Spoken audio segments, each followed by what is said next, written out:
Hello everybody, welcome back to my channel. So today I'm going to be doing the reading habits tag. This is a booktube tag that was started by Ariel Bissett, and I'll leave a link to her original video in the description. And we're just going to be having a little nosy into how I read books, what habits I have, whether they are good or bad, although I will say that is a personal opinion. However, I know a lot of people have very passionate feelings about some of these things, like breaking the spine or dog-earing your pages, but we will get to them. All right, I'm just gonna crack on with the questions. Do you have a certain place at home for reading? Now, you would think, considering this chair, this bookshelf, that this would be my regular place for reading, and whilst I do sometimes read here, it is probably not my spot. Even though it looks like a really good spot, on camera at least.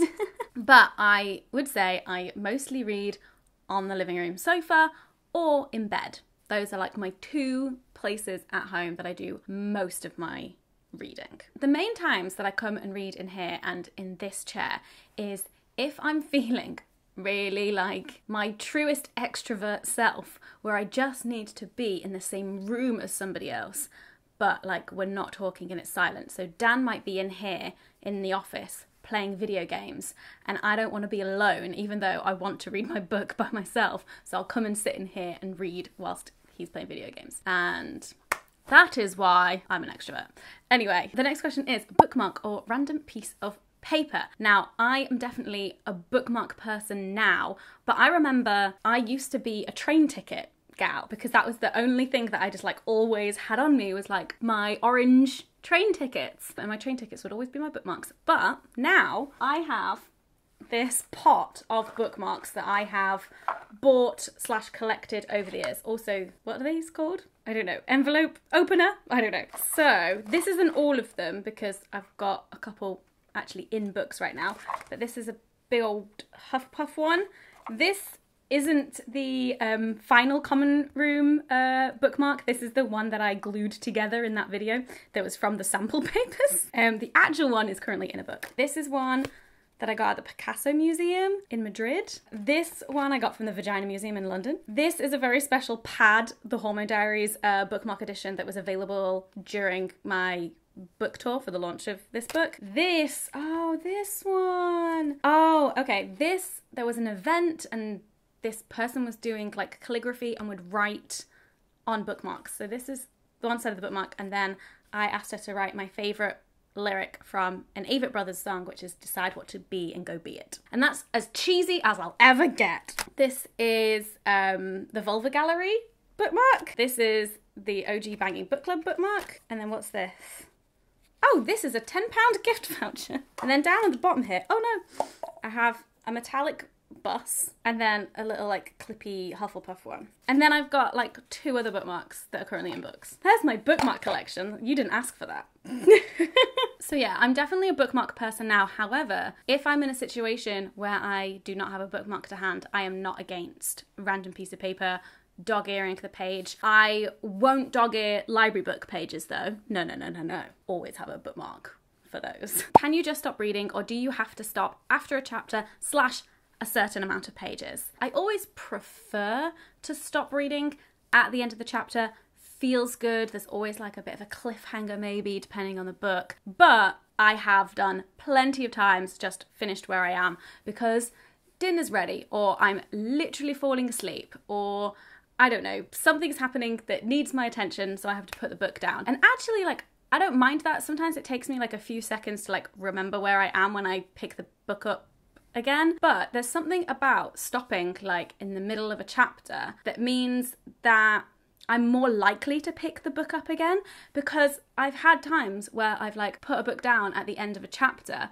and it's been ages until I've picked that book up again, because there's been this like satisfying stop. Whereas if I stop mid-chapter, then the momentum of reading kind of like keeps going for me. Do you eat or drink whilst reading? Well, I am drinking water continuously throughout the day, forever and ever, just to keep me hydrated because I don't have a colon, so I'll always be drinking water. And snacking, yeah, I'll snack whilst I eat. It does mean we sometimes get what's it hands on books. Multitasking, music or TV whilst reading. No, I cannot do that. I like to read in complete silence. If there is going to be any background noise, it just has to be something that I can completely tune out of. Like maybe it's instrumental music, so it could be a soundtrack or something, or like Dan's watching something in the background. But even then, like, really depends on what it is, and like you'd have to turn it down really low, because if we're like in bed together and I'm reading and he's like watching YouTube videos, I'm always just like, turn it down,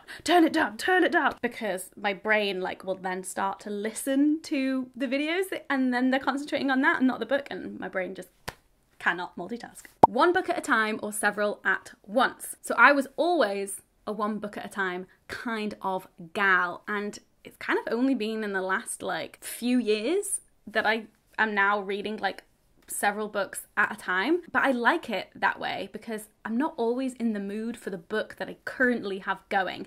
And also because I now read a mixture of fiction and non-fiction. If the only book that I had on the go was a non-fiction book, yes, I would finish it sooner, correct. But I just don't always have the like same drive to read non-fiction as I do fiction and like reading a story. So I always like to try and have one non-fiction and one fiction book on the go. And then I'll sometimes also have a audiobook on the go. So 3. I'm not the kind of person who has like 10 books that I've like started and read a chapter of. No. I can't do that. But I would say like 2 to 4 books I might have on the go at the same time. So nothing too wild. Reading at home or everywhere? Well, at the moment, home. But in general, and how I've been in the past, I'm an everywhere kind of person. I remember when I went to sixth form college, I would read and walk. I would like walk to the bus stop reading my book, not take my eyes off the book on the bus, and then keep reading the book from the bus to my form room, and it'd just be like walking and reading. If I want to pick up my book and read it, it doesn't matter where I am, I will read it. Unless it's raining, that's sad. You don't want rain on your book. Gotta protect it. Reading out loud or silently in your head? Most of the time, silently in my head. However, if I'm struggling with a sentence or a paragraph and don't know what the fuck just happened and just trying to figure it out, or there's like some words I don't know, then I will read out loud. Or sometimes like the way a sentence is structured, I have to like actually hear it out loud in order to know like where the emphasis is and the pauses are, to know like what on earth is happening. So out loud if I'm confused. Sometimes though, I find reading out loud makes me read faster. I don't know. Like if I'm in a hurry to read a book for the podcast or for a video or something, and I'm like trying to get through it, I've sometimes found that like reading out loud and skimming my finger along the lines makes me read faster. I don't know what the science is there. Is that a thing? And when I say reading out loud, like if I'm doing the speed, it's not really speed reading, but it's me trying to read a bit faster. Running my finger along the lines, I won't be like verbalizing every word. It'll be more of a mumble that kind of comes out. I'll be like, that's kind of like probably what it sounds like, but because I'm reading it, I know what that is. Is that a thing? Do you read ahead or even skip pages? So no, not on purpose. But sometimes if like, I don't know, if it's a really good story and you're like, oh my God, what's gonna happen next? And you've just turned a page, instead of like just beelining to that first line of the page and like continuing to read, my eyes will be drawn to key words. My eyes are also always drawn to dialogue. So if it's just like a paragraph chunk of descriptive text, but on the next page there's a conversation, there's dialogue, my eyes will just go doof. Does this happen to other people as well? Because it really annoys me that my eyes do this, because what will happen is I'll then read a bit ahead and I'll be like, oh shit, I don't know what just happened on the previous page, and I'll have to go back. Sometimes though I am grateful for it, because if it's a really tense moment and you're like, oh my God, what's gonna happen? Like, are they gonna survive, or are they gonna kiss? Like, whatever it is. And then my eyes just find the moment where it's all okay, right? It's like, oh, okay. And then I can relax and then read the lead up to it. So sometimes it works out because I quite like it like that, because I'm just like, it's too tense, I just need to know, and then I'll read how they got there. Breaking the spine or keeping it like new. I break the spine. I'm sorry to say, I know there'll be people out there who are disappointed in me, but I am a spine breaker. I wonder if I've got any examples. I mean, okay, this is a book that I read as a teenager and I absolutely loved. Look at that spine break. Whoa. Oh my God, it's like flat. It's disgusting. Okay, well, this is an old book. That spine is fully coming off. Oh, this is another destroyed one. This is my mum's copy of One Flew Over the Cuckoo Nest. Oh my God, this page is coming out. Oh dear. This one's got a cracked spine. Not as bad as The Outcast, but there's definitely a cracked spine there. But yeah, I don't mind cracked spines. Sometimes, like if I'm reading a really big book and I can't hold it open with just one hand, I will purposefully crack the spine. I'll be like, come on. And the final question is, do you write in your books? Yes, but mostly the non-fiction ones I write in. The fiction ones, not so much. Let me see if I have any examples of books that I've written in. Ugh, this is the most recent non-fiction book I read. Tomorrow sex will be good again. There's actually not a huge amount of notes in here because I started using Readwise, but here we go. This one's just got dog ears and underlined bits in it. This book actually has some like exercises in it, so it's like encouraging you to write in the book. Here, look at that. It's like, please write in me. It's a book about sex, and it was a Wreck This Journal. Here we go. It has a quiz in it. Look at that. I don't know if you can see that. Mine and Dan's answers to the quiz. Anyway.